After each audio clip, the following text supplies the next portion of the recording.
Coming up on First at 5, we'll talk about how inflation rates are falling, but why people at the gas pumps aren't seeing prices come down just yet. Scooter safety is being discussed by officials, but no action is currently being taken. We're live with the next steps they are taking to make scooter riders safe. And we're in the middle of warmer temperatures today, but thunderstorms are brewing in your forecasts. The UF weather team is tracking the upcoming storms. First at 5 starts right now. First at 5. From the University of Florida's College of Journalism and Communications, you're watching WUFT News. We begin with breaking news as deputies in Marion County are investigating a shooting as a stand your ground incident. This is First at 5. I'm Charlize Ramos. And I'm Rafael de los Santos. We learned in the last hour that deputies were called to a shooting at home in Marion Oaks. Investigators say they found 26-year-old John L. Davis had been shot. This is a picture from the scene on Southwest 143rd Place. He was taken to a local hospital in critical condition, but later died from his injuries. The suspect remained on scene, and deputies say after an interview, he was released. The state attorney's office will take over the investigation to further determine if this was a stand-your-ground case. In other news, a recent report by the federal government showed that inflation has fallen sharply over the past year. WUFT's Jessica Nitti is live in the studio to tell us how prices are impacting people when they open their wallets. According to the U.S. Bureau of Labor Statistics, inflation came in at 3.1% year over year, down from a high of over 9% in 2022. I spoke to locals to find out if they're seeing prices coming down. According to the U.S. Bureau of Labor Statistics, since the COVID-19 pandemic, prices on everything from food to gas to housing has risen sharply. Isamar Marte is a frequent shopper. She saw her favorite item increase in price. Every several weeks or in several months, I can find 20 more cents in the price of it. And from the beginning that I started looking at it, it had increased about $1 or more. A drop in inflation doesn't necessarily mean a drop in the cost of goods. Raymond James chief economist Eugenio Alemán explores the concept deeper. Goods prices, which were severely affected during the pandemic, have come down considerably. Auto prices have come down considerably. Healthcare costs have come down considerably. Nasser Sabri wishes the prices at the pump were less painful. I remember not too long ago when it was $2 and something, and now it's $3.39, I think it was today. These prices force Isamar to watch her spending. I decided to look always for the sales, where especially in this company that I generally buy, they offered 2 for the price of 1, and that's the way I save. Alemán says prices are not rising as fast as they had been. The biggest issue is that people want prices to go back to where they were before the pandemic. But in order for that to happen, we have to have deflation. We have to have old prices coming down, and it's not possible. This may not make life any easier for Marte and Nasser, but they say they have no other choice but to continue to shop. Chief economist Alemán suggests that we should not want prices to start coming down. He says that generally only happens during severe recessions. Live in the studio, Jessica Nitti, WUFT News. Deputies in Marion County say they have caught the man that shot and killed a woman in Citra last night. We first brought you the shooting as breaking news Tuesday. Investigators say witnesses say Kenron Vereen ran from the shooting on Northeast 41st Court. That's where they found the victim, identified as 33-year-old Charlize Stafford. Deputies say just before 10 last night, they got a call from the Wayne County Sheriff's Office in South Georgia stating Vereen had turned himself in. He's in their jail on unrelated charges. 2 men are now in custody and have been charged with a murder in Lake City on Monday. Police arrested Justin Torres and Kendall Doughty today. On Monday, detectives went to Northwest Ashley Street after reports of a person had been shot. Torres and Doughty allegedly shot Christopher Alid Cruz Ailman, and despite CPR from a witness and first responders, he died from his injuries. Lake City police are asking if you have any information to call the department. The Marion County Sheriff's Office is honoring one of their fallen comrades Monday. MCSO will be honoring the memory of K-9 officer who was killed in the line of duty. The service will be held Monday, March 4th at 10 a.m. in front of main operations. The service will be open to all who want to pay respects to Leo. Those unable to join in person will be able to live stream the event from Marion County Sheriff's Facebook page. Senate Minority Leader Mitch McConnell will step down from GOP leadership later this year. The Kentucky Republican, who has served as GOP leader since 2007, made his announcement in the Senate floor speech today. The 82-year-old said it's time to pass the torch to the next generation. An election to replace him as leader will occur in November, with his successor taking charge in January. He suggested he would finish out his term as senator, which ends in January 2026. Florida Senator Rick Scott released a statement about McConnell's announcement. It reads in part, "As everyone knows, I challenged Leader McConnell in 2022. This is an opportunity to refocus our efforts on solving the significant challenges facing our country and actually reflect on aspirations of voters." UF Health Shands is among 4 hospitals the Florida Senate has designated as a behavioral health teaching hospital. The Florida Senate passed the measure earlier today that will give millions to the hospitals. State lawmakers say they are looking to improve care for people with mental health and substance abuse issues. The bill's sponsor, Bradenton Senator Jim Boyd, says he purposely wanted to link hospitals to universities. The bill would provide $100 million a year over the next 3 years to the hospitals, with additional money provided for psychiatrist residency positions. It would also require teaching hospitals to take steps like working with universities on programs for students on colleges of medicine, nursing, and public health. In addition to Shands, the other designated hospitals include UF Health Jacksonville, Tampa General, and Jackson Memorial Miami. The bill now heads to the governor's desk. We saw near record highs today as we take a live look at Paynes Prairie near County Road 441 from our DOT camera, but we are tracking cooler temperatures tomorrow. In addition to the warm up and a cool down, North Central Florida will see some showers for your part of the weekend. UF forecaster Derrah is timing out the rain this week in your weather forecast. We're already seeing those clouds move in. I mean, we started out with partly cloudy skies this morning. Now skies are mostly cloudy, and that's not really helping out our temperatures much. That's keeping us nice and insulated. So right now, we're right in the upper 70s with those west-south winds adding an extra layer of warmth to what we're already feeling. I mean, highs topped out in the 80s area-wide today. Now, we weren't super close to records in Gainesville and Ocala, but in Jacksonville, we were just 4 degrees away from matching that record high of 87 degrees. Right now, not cooling off by much. We're at 79 here in Gainesville, 80 in Palatka, and 78 in Ocala. We do have a cold front moving through tonight, though. I'll let you know how cold it gets coming up. Electric scooters are being used more frequently, and there is currently no action being taken to protect users. WUFT's Alex Land is live at the University of Florida. Alex, you spoke to officials about what is being done to protect these individuals on the road. Here at the University of Florida, you can see scooters zooming by on any campus road. But with scooters, pedestrians, and vehicles sharing the same space, accidents can happen. Electric scooters are the most common form of micromobility across the entire nation. According to the League of American Bicyclists, the number of e-scooters increased by 13% in 2023. However, as the rate of riders continues to rise, so does the number of injuries. Look out for yourself, be proactive about your own health. The league estimates that there will be around 60,000 electric scooter injuries in 2024 alone. Florida Highway Safety and Motor Vehicles Public Affairs Officer Patrick Riordan says that these injuries can often be prevented by riders. Because many times you get into even a minor collision, you could incur serious injuries that last you a lifetime. According to the Florida Department of Highway Safety and Motor Vehicles, electric scooters follow the same traffic rules as bicycles. And for both, it is critical that you wear your helmet.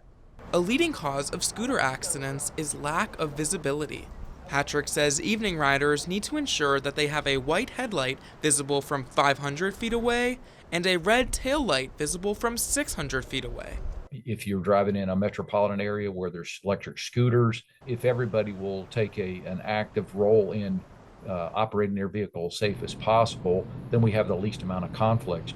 Patrick says there are 3 major steps riders can take to stay safe. Avoid drivers' blind spots, stay 2 seconds behind vehicles, and ride only in permitted lanes. Reporting live in Gainesville, Alex Land, WUFT News. A diaper distribution program is handing out free diapers for families today. How families were rushing to grab diapers to save some money coming up. Plus, myopia cases are on the rise. What officials say you can do to slow the progression when First at 5 returns.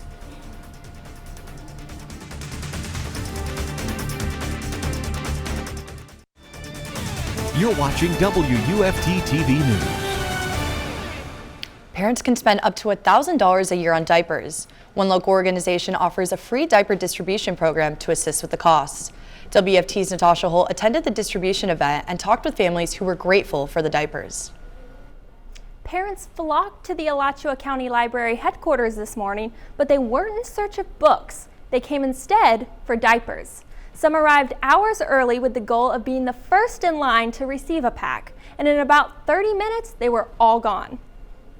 The Bundle of Joy diaper distribution program draws in parents eager to secure free diapers for their children. Demand for the goods is so high because diapers are a basic need for new parents, and they can put a dent in your wallet. For one case of diapers, it can go up to almost $30. Program organizer Michelle Campbell says they give away about $2,000 in diapers at each event. It was thousands of diapers, so we usually give around like size 1, between size 1 to size 5. We give out 15 cases of diapers each time. Organizers work to make sure everyone can be served, and sometimes they get more than they bargained for. We do 2 rounds usually, 2 or 3, and they're usually gone, but we try to make sure everybody gets a first round. Organizers say parents who come to these events are sometimes saving up to $90. The giveaways are put on by Health Education and Training Center of Gainesville and Humana Insurance. One Gainesville mother told me that inflation has caused prices to rise so much that it's been difficult to afford essential items such as diapers. She was grateful to receive packs for her 3 small children. There will be another giveaway at the library on March 19th. Live in the studio, Natasha Holt, WUFT News. A vision disorder in people is becoming more common than ever before. U.S. military health data shows that 1 in 3 people are affected by nearsightedness. Experts expect that number to rise. Nearsightedness, also known as myopia, is projected to affect about 50% of the globe by 2050. Computer usage by young people is one of the contributing factors to this increasing trend. However, UF Health optometrist April Yancey says myopia can't be prevented. We always recommend not having any more than 2 hours a day on a device because kids are already, when they're at school, they're already doing a lot of near work, with their reading and their writing and things like that. April mentions people are most vulnerable to developing myopia at a young age while the eye develops. She also says it is unlikely to develop in older people since the eye is developed by adulthood. Florida farmers are using artificial intelligence to boost crop production. The technology will help cut down farmers' time on the field and help plants grow faster. This allows for visible results that the human eye can't see. Farmer Jacob Amlong looks forward to incorporating AI concepts on his land to help the environment. Anything that we can do where it's less water usage, less chemicals, less fertilizer, anything that we can do like that, it's going to be beneficial because, one, for the environment, but then it also just saves all the way down to the consumer level. With the data collected, farmers hope to learn new ways to grow, harvest, and process food.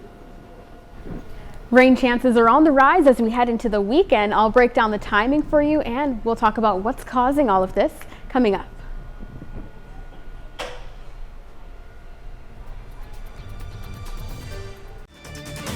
You're watching WUFT-TV News. Temperatures are just a couple of degrees warmer inland, but to really feel that drastic difference, you'll have to go out along the coast or back toward the Big Bend area. Now, we reached 80 degrees today. Collectively, that's almost 10 degrees above where we should be for this time of year. Average is only 73 degrees. Now, right now, we aren't cooling off by much. Temperatures are still sitting in the upper 70s, and that's thanks to all of that cloud cover coupled with that flow from the south, bringing in that warmer air. And wind speeds are actually pretty high right now. We do have a cold front on the way, though, but temperatures aren't really seeing that difference right now. We're at 76 here in Gainesville, 78 in Ocala, 74 in Crystal River, and 75 over in High Springs. Here's where that cold front is.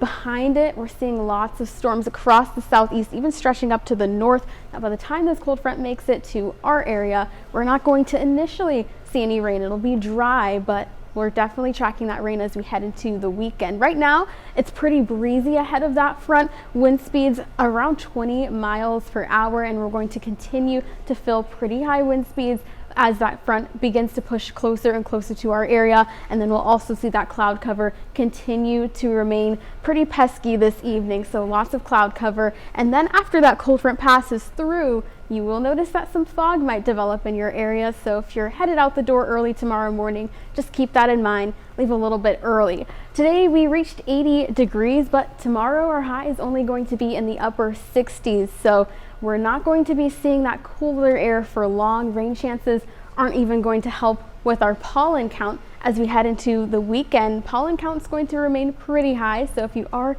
suffering from those allergies, you'll just have to hang on a little bit longer. Rain chances will be higher on Saturday than they will be on Sunday. Not going to be a complete washout this weekend, but we are tracking those elevated rain chances with off and on showers. So here's Friday afternoon. That cold front will have cleared, but then comes back. We'll see it start to lift north as a warm front, and that's what's going to keep our rain chances pretty steady throughout the weekend and even into next week. So we cool down tomorrow, but that cooler air doesn't last for long. We're looking at temperatures in the upper 70s, low 80s, and then rain chances remain elevated all from Friday all the way through this time next week.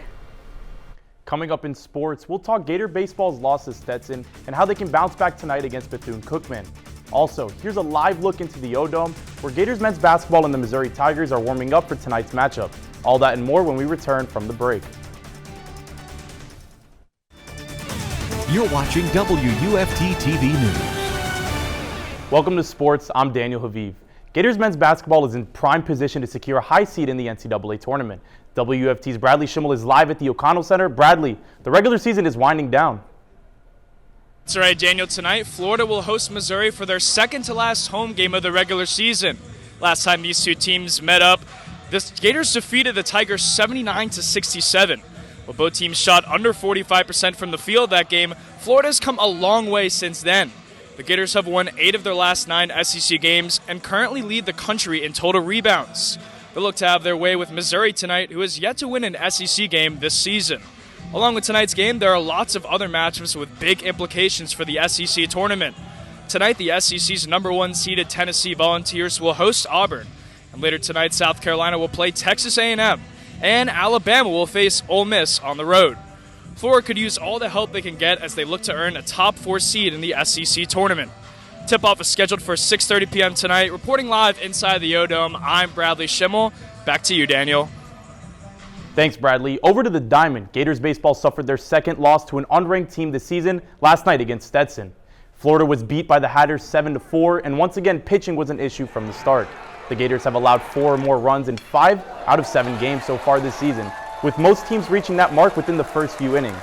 While the offense has done its part, it's been a struggle for Florida's rotation and bullpen to keep the runs down. They'll look for some improved play from their pitchers when they host Bethune-Cookman tonight. First pitch is scheduled for 6:30. After a 13-1 season and a state semifinal appearance, first-year head coach Chuck Bell is stepping down as Holt High School's head football coach. Bell will remain on the staff as a defensive coordinator, as Mark Whittemore will return to take back over the program. Whittemore was the head coach of the Bobcats from 2012 to 2022 when he decided to retire before the 2023 season. He'll likely coach his youngest son, Drew, who will be a freshman next year.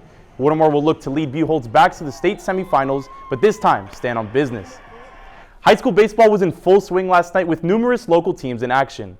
Chiefland lost 9-8 in a close battle with Oak Hall. St. Francis Catholic went on the road and lost 3-2 to Gainesville. This gives the Wolves their second loss on the season. And Trenton beat Williston 9-6 to bring the Tigers to a .500 record. Columbia put up 10 runs against Santa Fe to take the W. The Raiders are still winless on the season. PK Young won 10-6 at Brantford to remain undefeated at 3-0. And finally, Crescent City edged out Hawthorne 7-5 after a near comeback by the Hornets in the 7th inning. And one last note, earlier today, Florida football announced that spring practice will begin on March 7th. In 8 days, the team will hit the ground running as they prepare for their spring game, which is scheduled to take place on April 13th. Thanks, Daniel. Lucky for those Florida Gators, things are starting to warm up here in Gainesville just in time for that spring football game. Yeah, we are thankful for that southwesterly wind keeping those temperatures pretty warm. Now those winds are going to shift to the north tonight, and that's going to help those temperatures to fall into the upper 50s, but that cold weather isn't going to last for long. After upper 60s tomorrow, we're looking at increased rain chances Friday all the way through next Wednesday due to back-to-back areas of low pressure and a stalled out front and temperatures in the upper 70s. Thanks, Derrah. BBC World News is next, and the PBS NewsHour is coming up at 7. Your Florida news is always on WUFT.org. Have a good night.